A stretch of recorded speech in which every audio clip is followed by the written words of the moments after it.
অভিযান অব্যাহত থাকবে, কারো আমরা স্পেয়ার করব না।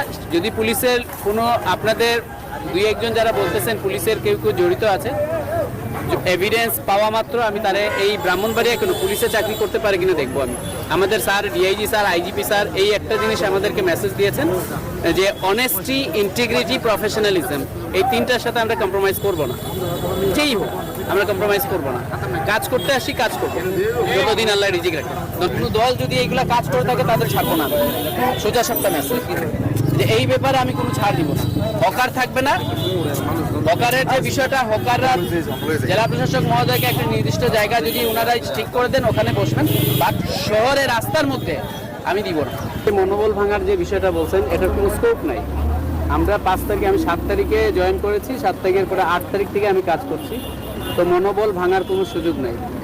মনোবল কেন ভাঙবে? আমি আমার পেশাগত দায়িত্ব যদি আমি ঠিকমতো পালন করি, মানুষের সেবার জন্য যদি আমার মন মানসিকতা যদি থাকে, আমি মানুষের সেবা দিব। মন ভাঙার কোনো সুযোগ নেই।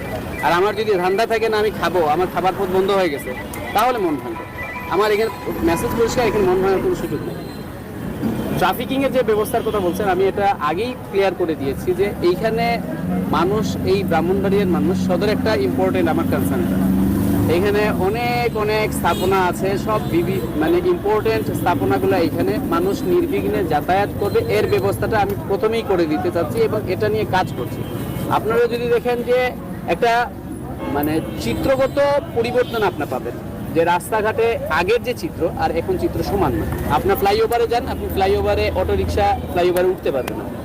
3 চাকার যান, এখানে অটোরিকশা যদি উঠে একটা অ্যাক্সিডেন্ট হলে কেউ এখানে মানে আশঙ্কা আছে বড় ধরনের মানে আহত হবার। তো আমরা এই একটা পরিবর্তন যেটা দেখতেছি, অটোরিকশার কিন্তু অভিযান চলতেছে।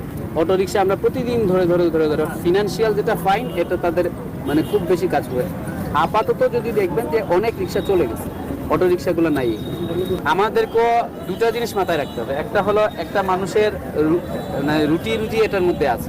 আমি আজকেই বন্ধ করে দিব, এটা একটা সংকট তৈরি হবে একটা পরিবারের জন্য। তো যে রিক্সাগুলো আমার কাছে মেসেজ ছিল যে বাইরে থেকে প্রচুর 5 তারিখের পরে এই সুযোগটা নিয়ে প্রচুর অবৈধ রিক্সাগুলো এখানে চলে আসে। এইগুলাই আমাদের কনসার্ন যে এইগুলা আমরা চলে যাবে বাইরে। এইখানে নির্বিঘ্নে 3000-এর যে লাইসেন্স আছে অটো রিক্সার, সেই 3000 চলবে। সিএনজির যে 1000+ আছে, যে যতগুলো আছে এইগুলা চলবে, এর বাইরে চলবে না। এর জন্য আমরা জেলা প্রশাসন থেকে ডিডিএলজি উনি দায়িত্বে আছেন, আমরা মিলে হকার এবং ওই যে অবৈধ যে এই রিক্সাগুলা যে যানজট যাতে তৈরি করতে না পারে, আমরা মিলে মিলে আমরা ইউনাইটেডলি কাজ করছি। প্লাস আপনারা আরো দেখবেন ছাত্র সমন্বয়ক যারা আছে, ছাত্রদের নিয়ে তারাও আসছেন। সব স্টেক হোল্ডার্সকে নিয়ে আমরা কাজ করছি, যাতে এইখানে এই বিষয়টা শুধু পুলিশের না, এই সমস্যাটা হলো সার্বিক সবার। তো সবাইকে নিয়ে আমরা কাজ করছি, ইনশাল্লাহ পরিবর্তন হবে একটা ভালো।